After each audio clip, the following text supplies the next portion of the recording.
تصور کن فردا امتحان مهمی داری. ساعت از 2 شب گذشته. هنوز نصف کتابم نخوندی.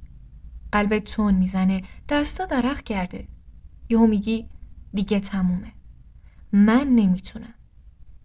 هممون این لحظه رو تجربه کردیم. ولی اگه بهت بگم با 5 تا تغییر کوچیک و علمی میتونی درس خوندنت رو انقدر شیرین کنی که شب امتحان با خیال راحت بخوابی چی؟ آماده ای؟ بزن بریم.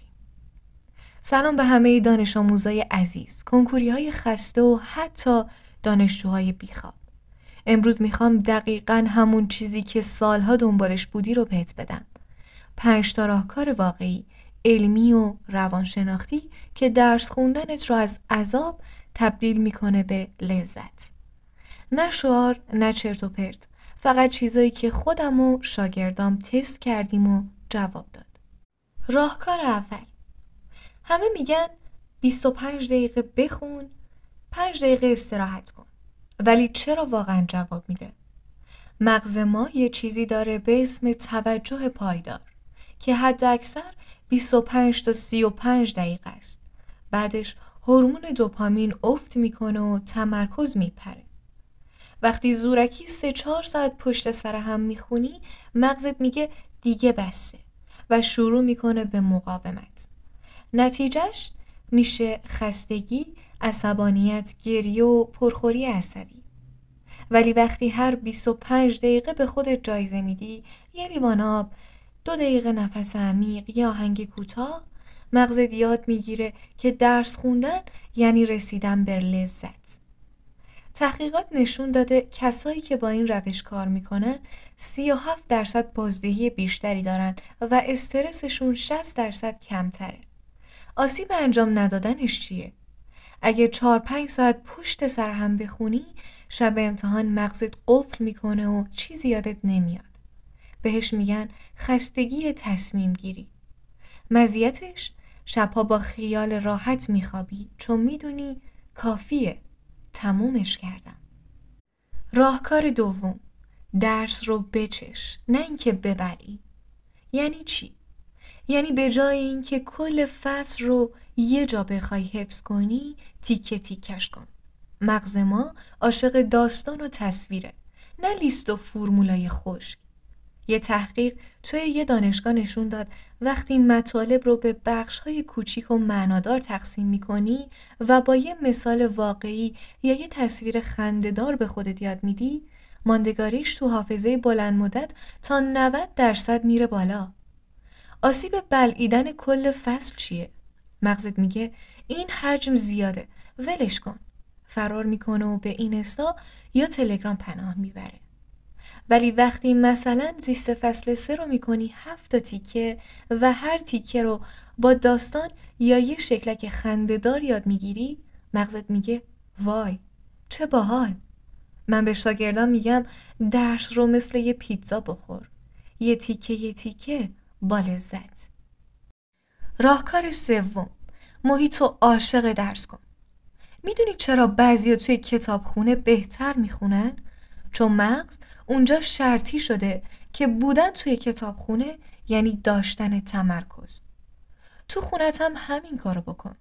یه گوشه مشخص، یه میز تمیز، نور آفتاب و یه صندلی که کمرت درد نگیره.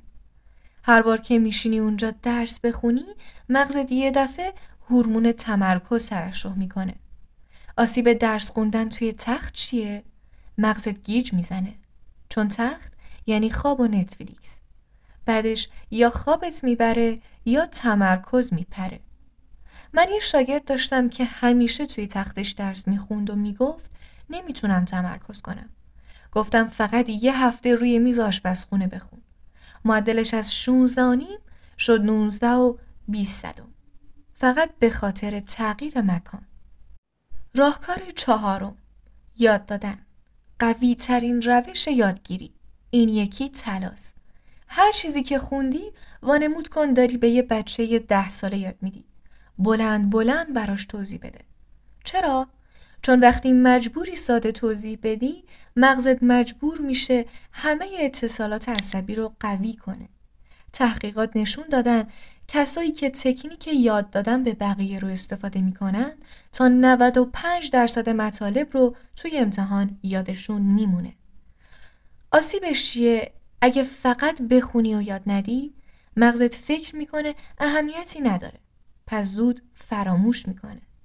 من همیشه به بچه ها میگم برو جلوی آینه، وایسا یا به عروسکت یا به دیوار درس بده. خنده‌دار به نظر میاد؟ آره، ولی معجزه میکنه. راهکار پنجم. خواب و آب و حرکت، سگانه مقدس. اینو دیگه همه میدونن، ولی هیچ کس انجام نمیده. مغز تو وقتی خوابی مطالب روز رو توی حافظه بلند مدت جا میده. اگه شب امتحان تا صبح بیدار بمونی، 70% چیزی که خوندی میپره. یه تحقیق توی هاروارد نشون داد دانش آموزایی که 7-8 ساعت میخوابن نمرشون تو امتحانات استاندارد به طور متوسط 1.5 تا 2 نمره بیشتره. آبم همینطور. مغز 80% آبه.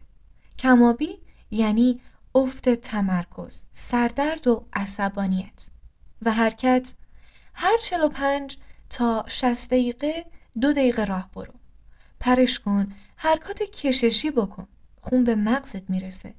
اکسیژن میره بالا. یه دفعه انگار مغزت ریستارت شده. آسیب بیخوابی و کمابی، شب امتحان گریه کردن، استرس و نمره های افتضاح، اعتماد به نفس نابود.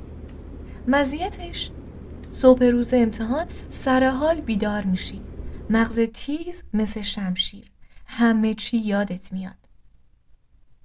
و حرف آخر، جمع‌بندی آتشین. دوست من، درس خوندن قرار نیست شکنجه باشه.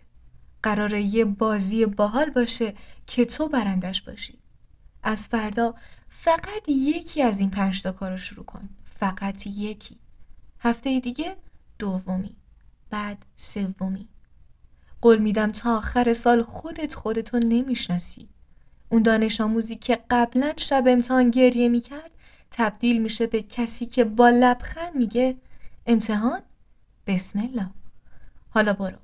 پادکست رو برای دوستات بفرست و از همین امشب شروع کن. من اینجام. همیشه پشتتم. موفق باشی قهرمان.